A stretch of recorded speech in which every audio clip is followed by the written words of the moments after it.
Sehat, Bu. Sehat ya, oke. Baik, Langsung silakan. ke saya? Oke, baik. Ya.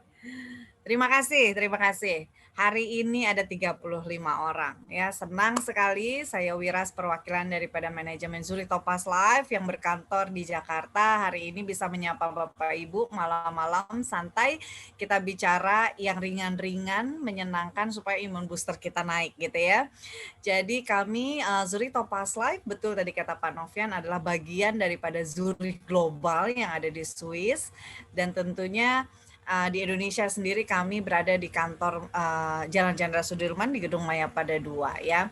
Jadi Bapak Ibu, walaupun pandemi, walaupun kita tidak bisa keluar, katanya bahasanya adalah PPKM ya, tetapi kami tetap berkomitmen untuk terus memberikan edukasi terutama di masa pandemi seperti ini. Jadi Bapak Ibu, ini adalah acara reguler rutin dari Zuri dalam rangka memberikan support dan edukasi untuk seluruh masyarakat. Nah, bisa sampai seluruh Indonesia karena kita terkoneksi dalam virtual.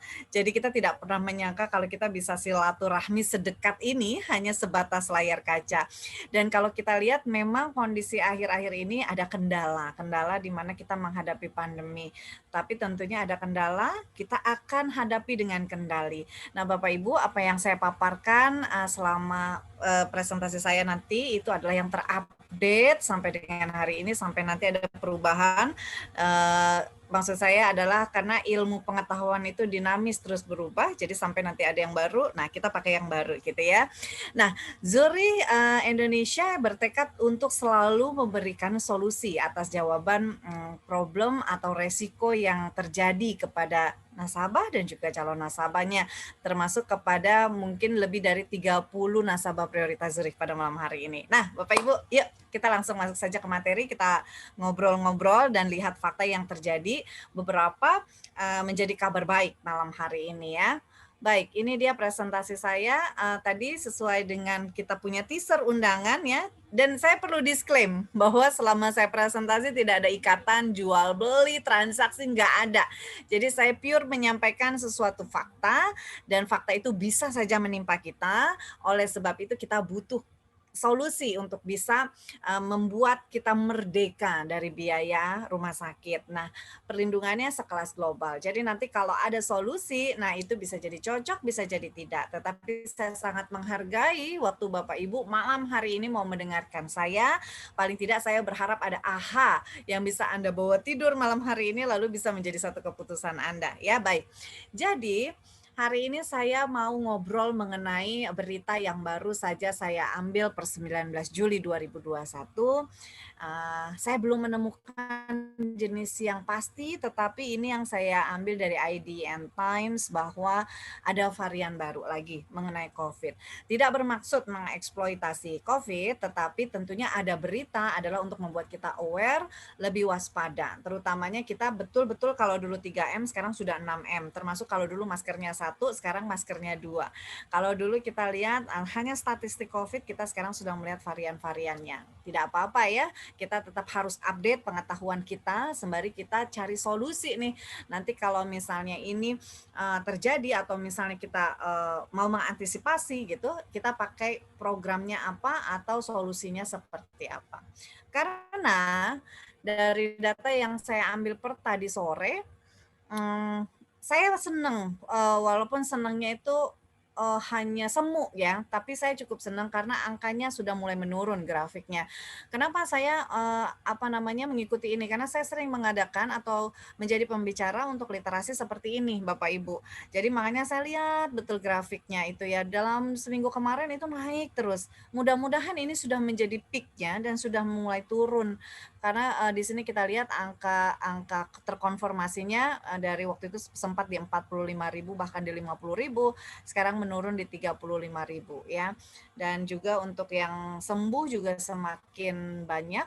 Jadi juga terima kasih kepada para nakes yang sudah tentu dengan sekuat tenaga ya mencurahkan waktu, pikiran, tenaga, bahkan maaf beberapa nyawa dari nakes kita juga harus terkorbankan karena pandemi ini ya. Saya mengucapkan banyak terima kasih karena banyak sekali juga yang tersembuhkan karena kondisi COVID ini. Tetapi mari kita lihat kesembuhan ini ternyata meninggalkan angka yang luar biasa ya. Beberapa mungkin yang tanpa gejala, mungkin dia tidak terlalu banyak biaya yang diambil, atau mungkin yang masuk ke fasilitas kesehatan yang disediakan pemerintah mungkin sudah di-cover. Tetapi kita juga tidak bisa menutup mata Bapak Ibu bahwa untuk pengobatan COVID, ya saya angkat COVID karena ini lagi pandemi ya, pengobatan COVID inilah yang tentunya misalnya masuk rumah sakit, nah berapa sih biayanya gitu. Akhir-akhir ini sudah mulai banyak bisa masuk rumah sakit ya, sudah mulai menurun peaknya gitu, tapi 2 minggu yang lalu itu sempat susah masuk. Tetapi yang lebih ngenes adalah ketika susah masuk rumah sakit dan dia dapat perawatannya tapi biayanya yang nggak ada. Nah itu yang sebetulnya yang saya bilang maybe the ill cannot kill you ya, the ill doesn't kill you, but the bill exactly can kill you. Jadi ketika kita bisa punya keleluasan rezeki dan masih kondisi sehat, saya juga sebagai certified financial planner mengajak Anda untuk membuat perencanaan lebih matang, lebih tenang, sehingga kalau terjadi sesuatu, nah itu kita bisa antisipasi. Nanti saya kasih tipsnya ya, dapat uangnya dari mana. Nah, jadi ini saya mengutip dari salah seorang guru besar UI ini setahun yang lalu. Dia mengatakan bahwa rata-rata biaya perawatan satu pasien COVID 184 juta. Ini pengobatan yang ketika saya konfirmasi lagi dari cermati.com, ini salah satu yang terbaru artikel yang saya ambil. Jadi di cermati.com ini seorang staf ahli bidang ekonomi kesehatan mengatakan bahwa rata-rata 184 juta.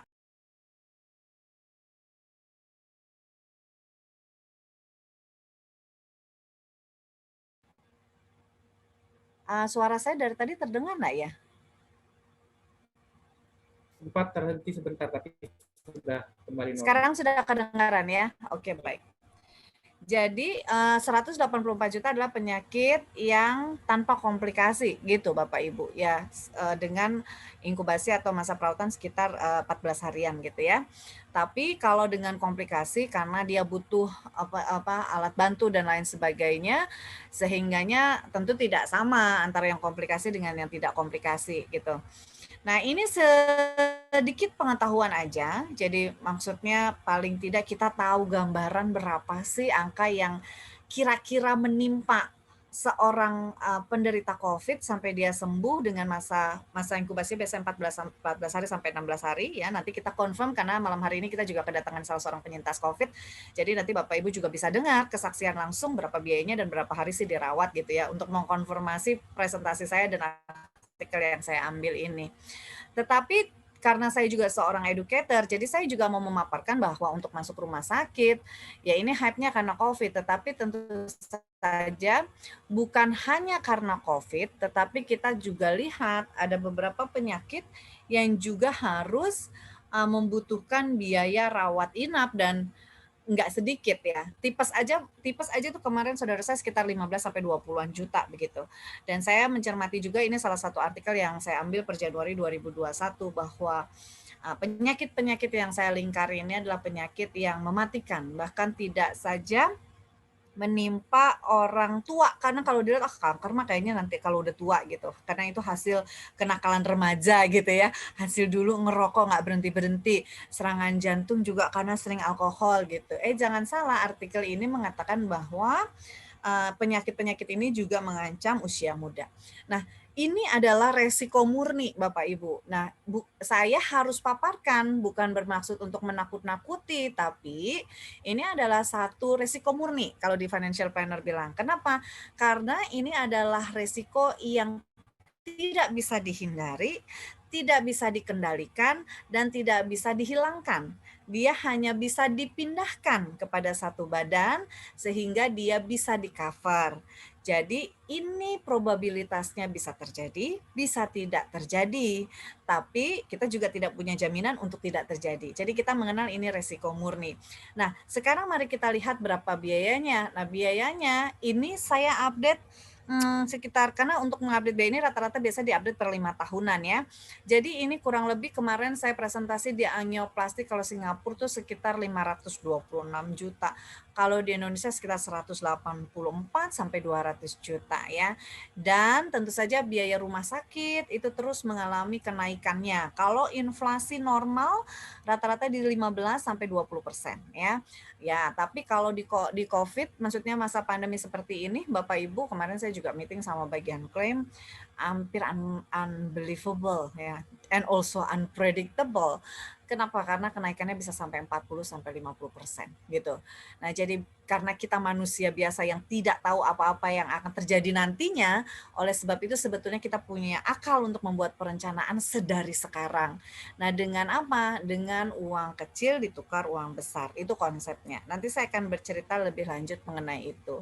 Tetapi pemaparan yang sesungguhnya adalah yang saya mau informasikan adalah kita bisa bayangkan ketika seseorang bangun tidur atau dia tersadar ternyata dia sudah dikelilingi baju putih, tapi tenang, belum pindah dunia, masih di rumah sakit.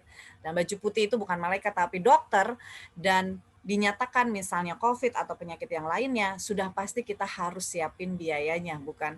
Nah, biaya yang harus disiapkan serta merta karena kondisinya itu mendesak, kan kita suka tahu ya, ada important, urgent, urgent, not important, not important but urgent. Tapi kalau udah sampai di rumah sakit jatuhnya important and urgent. Jadi udah mendesak dan penting. Duitnya harus siap sedia karena dia harus bayar rumah sakit, karena kemarin saya seminar kesehatan canda-candaan sama dokternya, sampai sekarang masih belum ada dokter yang mau dibayar dengan 2M.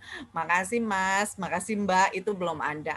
Jadi benar-benar kita harus siapin dananya. Nah, di sini kita serius Bapak Ibu. Ketika Bapak yang berbaring ini ada kesempatan sembuh, ada kesempatan misalnya dia bisa, ya penyakitnya tidak terlalu berat misalnya COVID ya, ada kesempatan sembuh. Atau yang berat pun dia pasti cari pengobatan yang terbaik.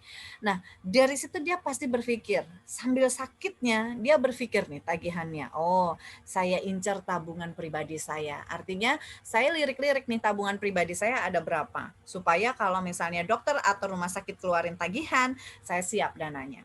Tapi terbesit juga, kalau cukup, kalau nggak cukup bagaimana? Ya kalau nggak cukup dia pasti pikir atau keluar lingkaran yang kedua ya, dia pinjam kepada orang yang terdekat. Menurut Bapak Ibu siapa? Saya bisa mendengar jawaban di hati Anda. Yang terdekat biasa kita pinjam sama orang yang tidak pernah menolak ya. Orang yang malaikat yang diturunkan dari langit berupa manusia, itu adalah orang tua kita. Dia tidak akan pernah menolak kalau kita pinjam, bahkan kita sakit pun dia akan cari dananya. Ya, orang tua ibarat matahari terus memberi tak mengharap kembali kan gitu. Nah, jadi kita pinjam orang tua, kita lupa padahal orang tua simpen sedikit demi sedikit uangnya untuk pensiunnya. Tapi karena orang tua melihat anaknya tak berdaya sakit, apalagi uangnya kurang, akhirnya dana pensiunnya diikhlaskan untuk pengobatan anaknya. Kalau cukup nggak apa-apa. Kalau nggak cukup, pasti lingkaran ini akan mulai keluar. Dia pinjam orang-orang yang terbersit di pikirannya, masih dekat di ringnya adalah bisa saja adiknya, kakaknya, sepupunya, atau saudaranya. Dan ini akan berbeda rasanya dengan orang tua. Karena kalau saya sebut nama-nama adik, kakak, sepupu, saudara, kita harus pulangin Bapak Ibu. Karena yang namanya saudara-saudara, yang namanya utang-utang kan harus dibayar. Apalagi mungkin saudara kita juga pasti punya kebutuhan sendiri. Dia mau bilang nggak punya, nggak enak. Dia bilang punya, tapi saya punya kebutuhan. Dia mau kasih semua, nanti saya gimana. Mau kasih separuh, tapi kayaknya dia butuh gitu. Jadi dilema sudah. Ya oke lah dipinjemin, ya dipinjemin. Bisa berobat. Tapi kalau nggak cukup juga, lingkarannya akan mulai keluar. Lingkaran mulai keluar, dia akan membidik koleganya, partner bisnis, bahkan temannya. Ya dia pinjam siapa lagi gitu ya. Karena dia ada harapan sembuh, dia berharap bisa sehat kembali, cari uang kembali, lalu dananya nanti bisa buat bayar hutangnya yang dia pakai untuk biaya berobatnya. Alhamdulillah begitu ya. Tapi kita bikin skenario kedua. Kalau misalnya nggak cukup juga, karena biaya rumah sakit ini kan kita juga tidak bisa prediksi, tergantung daripada tingkatan penyakitnya, tergantung juga obat-obatan yang dibutuhkannya. Jadi kalau sampai nggak cukup juga, bisa jadi kita entah pinjam kemana. Biasanya ini bertitik akhir kepada pinjam ke bank dengan menggadaikan aset, atau bertitik akhir katanya yang lagi tren, tapi saya nggak tahu ya, katanya kepinjol, pinjaman online.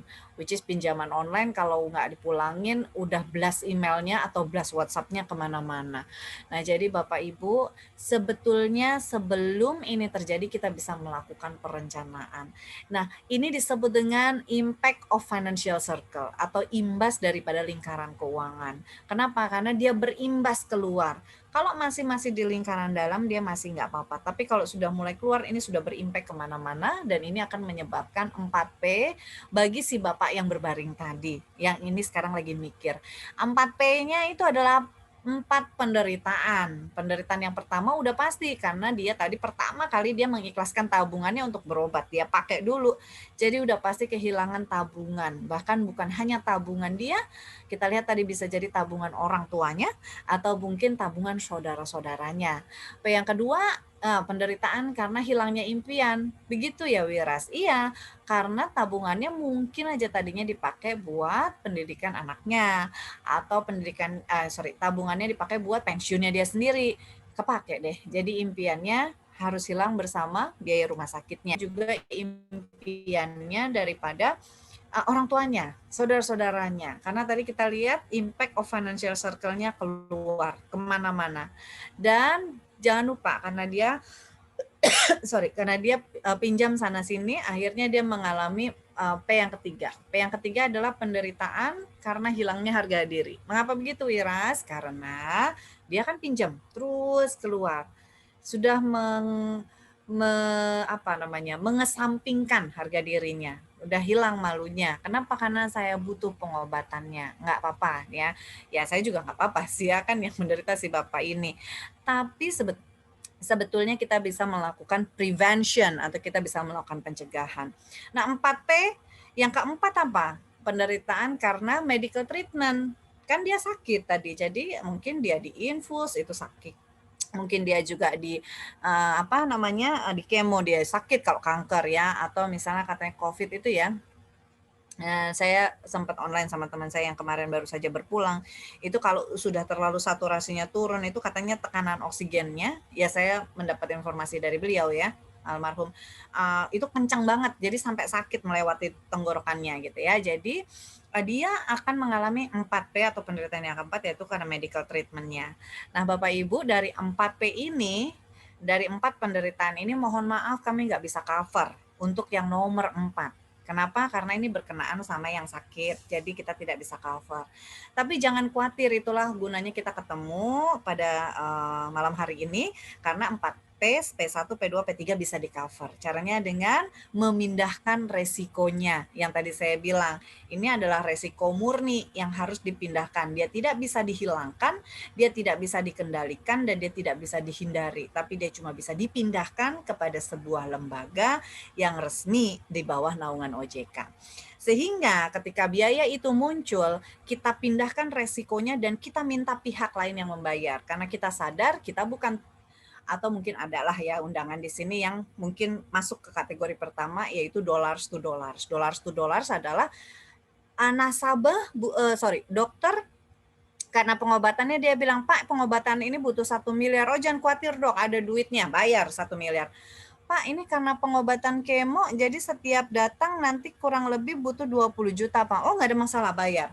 Pak ini karena dia harus melakukan cuci darah atau dialisa ginjal gitu ya. Jadi setiap datang dia harus sediain sekitar 30 juta. Oh nggak salah, tapi ini berlanjut Pak sampai oh ya nggak salah, duitnya ada. Nah ini artinya uangnya ada. Jadi dollars to dollar, uang besar tukar uang besar. Artinya bayar pakai uang sendiri. Tapi ada beberapa orang yang tidak seberuntung di kategori ini atau di kelompok ini, maka kita bisa pakai yang cara kedua, yaitu send to dollar. Send to dollar artinya adalah kita pindahkan resikonya kepada pihak lain untuk dibayarkan dengan menukarkan uang kecil kita sedari sekarang, membuat plan. Apalagi kalau kita lihat ya, orang tua misalnya ada meninggal karena ginjal, bapak ada kena stroke, kakek ada pernah kena darah tinggi. Nah itu kan satu penyakit yang bisa menurun. Jadi dulu kata leader saya bilang itu penyakit yang tinggal nunggu waktu. Nah orang-orang yang seperti ini sebetulnya dia butuh yang namanya send to dollar. Artinya dia persiapkan sedari sekarang. Nah send to dollar adalah cara cerdas. Kenapa? Karena ketika terjadi resiko maka dia akan dibayarkan oleh pihak lain. Dan satu-satunya lembaga resmi yang bisa cover sent to dollar atau berani mengcover memindahkan resiko kita kepadanya itu hanyalah asuransi ya. Asuransi adalah satu-satunya lembaga resmi yang akan mengcover P1, P2, P3 ya. Nah, dalam memilih asuransi juga kita mesti lihat profil perusahaannya. Berapa lama dia berdiri, kemudian produknya seperti apa, apakah dia di bawah naungan OJK, apakah agennya punya lisensi. Nah, Bapak Ibu, yang mengundang Anda adalah orang-orang yang sudah qualified di bidangnya, sudah mengalami training untuk profesinya, dan juga punya lisensi untuk menawarkan produknya. Jadi itu kunci dalam atau tips dalam memilih asuransi pertama. Nah, saya juga melakukan survei kecil-kecilan bahwa beberapa orang ketika milih asuransi dia akan bilang kalau bisa preminya yang terjangkau. Jangan yang mahal-mahal Bu Iras gitu. Oke, saya dengerin kalau udah terjangkau berarti covernya separuh gitu ya. Enggak, kalau bisa sesuai tagihan. Oke, baik dicatat ya. Tapi kalau bisa nanti kalau masuk rumah sakit jangan pakai deposit Bu gitu. Jadi cashless. Jadi masa tunggunya juga jangan lama-lama, jangan pakai setahun gitu ya. Kalau bisa cepet aja gitu. Oke, baik. Terus kalau bisa jaringannya luas mau pakai deposit, nggak mau, oke baik. Dan kalau bisa limitnya besar, kalau bisa 1 miliar, 500 juta, atau 2 miliar gitu. Maunya miliar-miliar, oke baik ya, kita rangkum. Karena ini adalah survei kecil-kecilan yang dilakukan dan inilah respon daripada masyarakat ketika kita tanya asuransinya seperti apa sih yang mereka butuhkan terutama di masa pandemi. Bahkan ada yang menjawab kalau bisa nanti habis COVID tetap bisa dipakai berobat sampai ke luar negeri. Nah, berangkat dari sini dan keterdesakan karena kondisi ini maka Zurich meluncurkan sebuah program di mana nah ingat ya Bapak Ibu, saya nggak jualan, tapi ini adalah program di mana kami mencoba mengendalikan sebuah kendala di masa sekarang dengan sebuah solusi asuransi kesehatan. Kenapa? Karena yang tadi saya bilang, ini adalah resiko murni yang nggak bisa dihindari dan nggak bisa dikendalikan dan juga tidak bisa kita tinggalkan. Ini hanya bisa kita pindahkan. Nah, Anda bisa pindahkan resiko itu ke dalam ketakutan kita ini melalui program yang namanya Zurich Optimal Health Assurance. Atau nanti saya akan sebut dia sebagai ZOHA. ZOHA adalah program solusi asuransi yang saya rekomendasikan untuk Bapak Ibu. Mengapa? Karena dia adalah program yang sangat terjangkau dengan sebuah proteksi sampai dengan 40 miliar. Jadi kalau tadi pengennya bisa 500 juta, 1 miliar, 2 miliar, oh kita nggak pakai ya. Kalau di Zoha paling sedikit coveragenya 10 miliar dan Anda akan terkaget-kaget berapa kontribusi premi yang bisa kita bayarkan. Bisa jadi itu nggak ada apa-apanya sama si 10 miliar ini. Nah, jadi Bapak Ibu tentu bisa pilih ya apakah mau di Nusantara, artinya dia di Indonesia saja dengan coverage 1 tahun 10 miliar, atau di Nusa Plus Indonesia Malaysia sampai dengan 20 miliar, Asia 30 miliar, global bisa sampai dengan 40 miliar. Global itu seluruh dunia kecuali Amerika Serikat. Nah, ini Anda bisa pilih sesuai dengan butuh apa enggak sih saya sampai ke luar negeri dan berapa sih budget yang sesuai sama keuangan saya. Nah, nanti Anda bisa berkomunikasi, berkonsultasi dengan pengundang Bapak Ibu karena mereka adalah orang yang paling paham ya mengenai program ini dan juga berapa sih yang Anda butuhkan. Namun kayak kita harus tahu sampai berapa lama sebetulnya si Zoha ini mengcover. Saya mau bilang dengan bangga bahwa Zoha ini mengcover nasabahnya sampai dengan usia 100 tahun. Artinya Anda cukup membayar premi sampai dengan usia 99 tahun berdasarkan usia Anda. Kalau contoh hari ini ada orang namanya Pak Handi, mudah-mudahan nggak ada nama Pak Handi ya, kalau kebenaran saya mohon maaf. Jadi ada nama Pak ada nama Pak Handi umur 45 tahun, pekerjaannya wira swasta, dan dia membeli Zoha dengan plan Asia. Nah, setelah dihitung-hitung, preminya itu cuma 1614, which is nggak sampai 2 juta per bulan, tapi lihat ya, dengan tidak sampai 2 juta per bulan ini, dia sudah menukar uang kecilnya dengan uang besar, yaitu 30 miliar, Bapak Ibu. Ini yang sebetulnya smart way atau cara cerdas, karena kita pakai uang kecil tukar uang besar. Lihat apa bisanya. Bisanya adalah contoh, karena lagi COVID, jadi saya mau kasih contoh COVID ya. Jadi kalau misalnya sampai si Pak Handi, sekali lagi saya mohon maaf kalau ada kesamaan nama, ini benar-benar tidak disengaja, jadi cuma contoh aja. Jadi kalau misalnya Pak Handi ini sampai dirawat di rumah sakit karena COVID dengan kamar isolasi, misalnya ada kunjungan dokter, ada biaya aneka perawatan, let's say misalnya kamarnya aja udah 40 juta ya, karena 2.500.000 contoh ya, seharinya 2.500.000 kali 16. Nah itu di cover dan itu bukan termasuk biaya dokter. Jadi biaya dokternya posnya beda ya. Itu masuk di pos yang kedua. Biaya kunjungan dokter dan dokter spesialis itu masuk pos yang kedua. Obat-obatannya itu tidak masuk yang 1 dan 2, tapi dia punya pos sendiri ya, biaya aneka perawatan. Kemudian sebelum dan sesudahnya juga di cover. Sebelumnya misalnya dia ada tes laboratorium, PCR gitu ya, itu di cover. Dan juga setelahnya ketika kontrol itu pun di cover dengan sistem reimburse. Taruhlah misalnya ini di total-total ya, Bapak Ibu bisa lihat kamar isolasinya dalam total 40 juta, biaya dokternya jadi 15, obat-obatan dan aneka perawatannya, aneka perawatan itu bisa obat, bisa vitamin yang dibutuhkan, bisa alkohol, bisa jarum suntik, whatever. Misalnya habis 100 juta dengan sebelum dan setelah di 2.500.000 jadi 8 juta, jadi in total 163 juta ya. Kita bayangkan, misalnya Pak Handi ini baru 2 bulan ikut Zoha misalnya, atau baru 2 bulan bayar premi Zoha.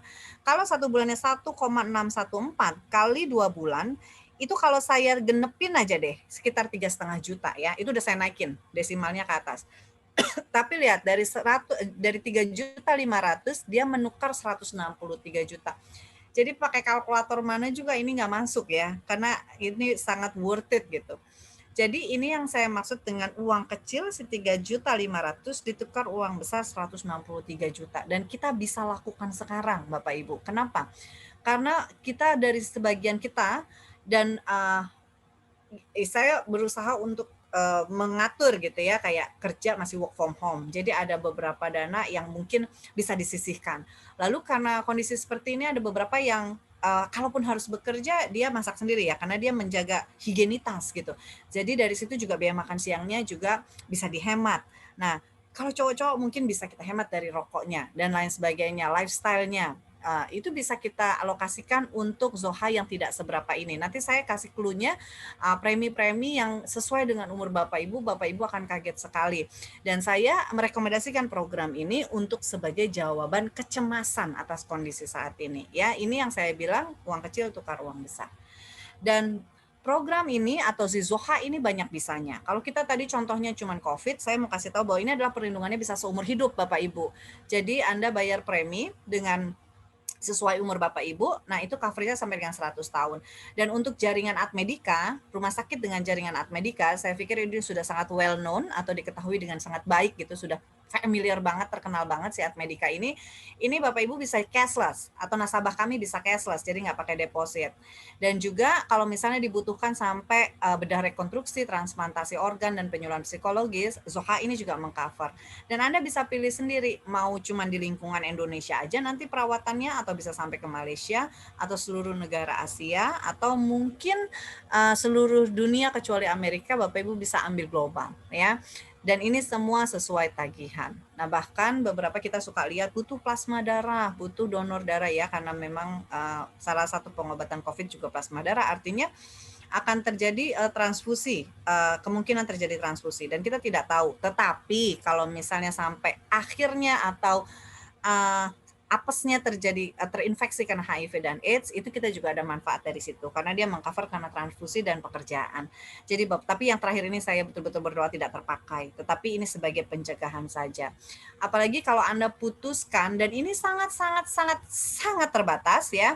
Ini adalah tambahan dari Zuri dalam rangka bentuk komitmen Zuri kepada nasabah-nasabah prioritas Zuri, kepada nasabah-nasabah asuransi kesehatan Zuri, di mana ketika Bapak Ibu punya Zoha ini, ya maka Anda akan segera punya perlindungan isoman. Karena kan bisa jadi dia sakit parah, dia sakit, artinya misalnya COVID, tapi dia tidak ada gejala dan harus isoman. Nah, itu kan tidak ada tagihan atau tidak ada biayanya sebetulnya. Tapi ketika disuruh minum obat-obatan di rumah, nah Zuri akan mengganti atau memberikan dukungan finansial untuk treatment yang dilakukan karena isoman. Ya, dan ini tidak selamanya, ini terbatas dengan syarat dan ketentuan berlaku. Jadi Bapak Ibu harus segera tanya sama yang undang. Dan juga ini kan juga kita mau mengalami atau menghadapi beberapa, ada yang mungkin belum vaksin pertama, tapi kalau grup saya gitu ya, sudah pakai akan mengalami vaksin yang kedua. Jadi kita masuk fase vaksin yang kedua. Nah, si vaksin ini bisa jadi dia itu tidak efektif atau terjadi efek samping karena vaksinnya.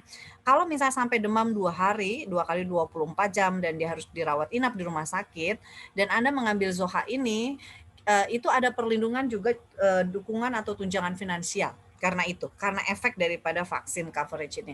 Tapi ini saya bilang tidak selamanya, yang saya tambah merah ini adalah program yang sifatnya tambahan dan ini tidak selamanya. Jadi Bapak Ibu, kalau Anda mau tanya segera tanyakan sekarang, siapa tahu juga preminya cocok karena ini juga merupakan jawaban daripada kebutuhan. Nah kalau saya misalnya saya gini bilang COVID melulu gitu, yang lain cover nggak? Cover ya, semua penyakit cover ya. Cuman karena memang saya menggunakan COVID sebagai presentasi approach saya supaya lebih gampang dipahami, maka saya gunakan contohnya COVID ya. Tapi sebetulnya dia cover untuk semua penyakit. Jadi ketika Anda punya Zoha, for temporary hari ini nih, kalau Bapak Ibu segera masuk, Anda akan punya dapat 3-layer protection. Yang pertama, kalau misalnya terjadi ketidakefektifan dan juga efek samping karena vaksin, Anda punya perlindungannya. Dan ini terbatas dan ini tidak selamanya ya. Dan juga kalau terjadi tidak ada simptom atau tidak ada gejala karena COVID dan harus dirawat di rumah, artinya isoman, kita juga berikan tunjangan finansial ya. Dan ini juga terbatas Bapak Ibu. Tapi yang lebih daripada itu, ini yang selamanya. Perlindungan rawat inap ini bisa selamanya ya. Jadi kalau sampai masuk rumah sakit butuh sampai dengan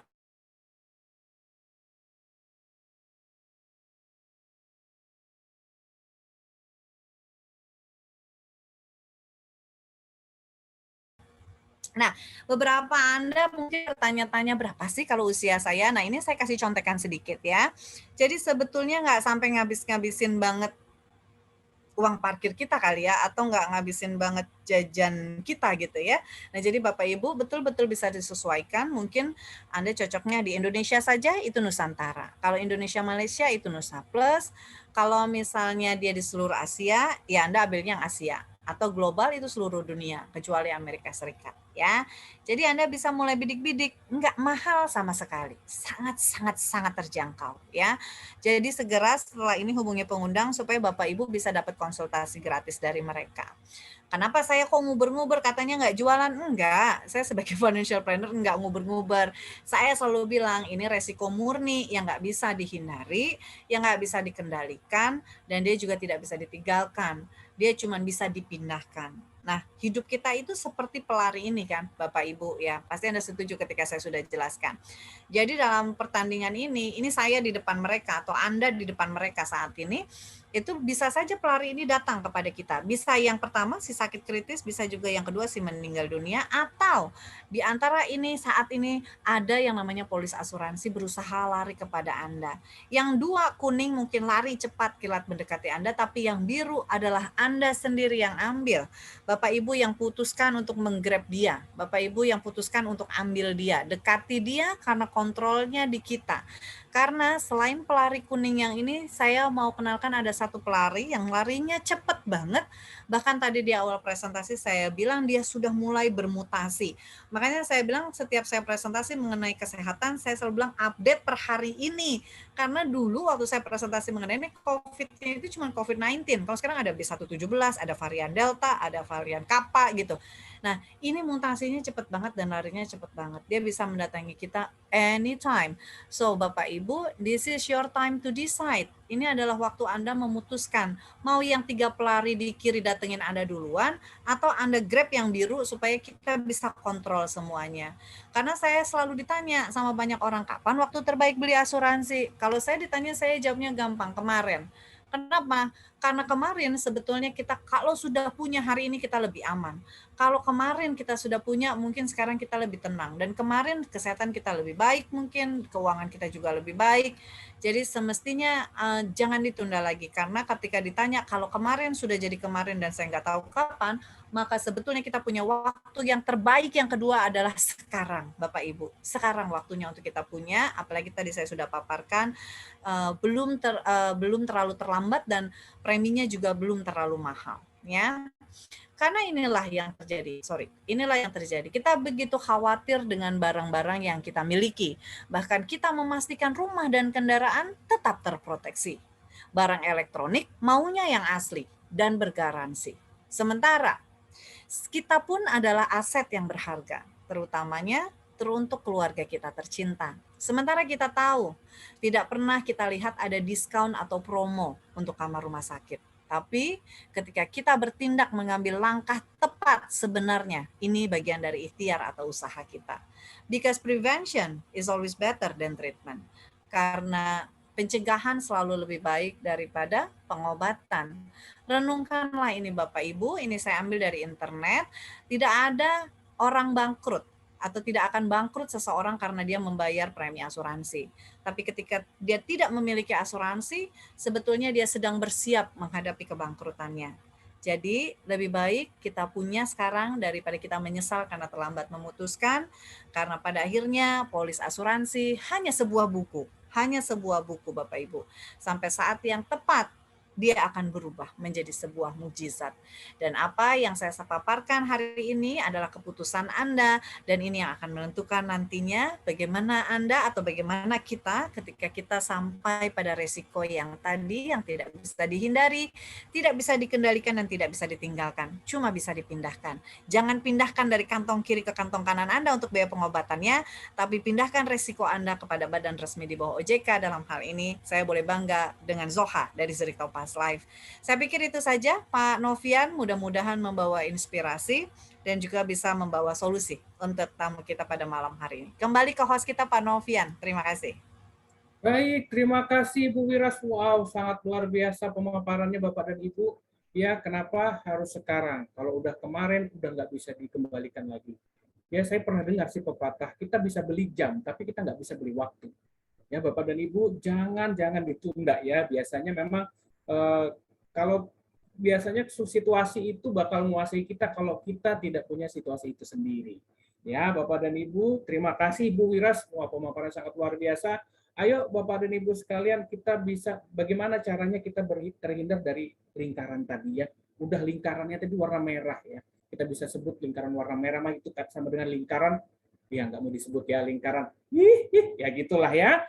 Jadi kita jangan sampai terperangkap di lingkaran itu. Mari kita bebaskan diri, lepas dari lingkaran itu tadi. Dengan ya tadi badan yang sudah terpercaya, sudah sangat kuat keuangannya Bapak dan Ibu. Terima kasih sekali lagi Bu Wiras. Kita masuk ke yang berikutnya. Masih ada hubungannya dengan penjelasan Ibu Wiras tadi ya. Juga sudah dibahas bahwa penyakit atau pandemi yang terjadi saat ini kita tidak bisa hindari. Karena apa? Karena itu sangat cepat geraknya ya. Kita hasis dia udah mutasi gitu ya. Jadi sebelum dia mutasi terlalu banyak, mari kita masuk ke narasumber yang berikutnya.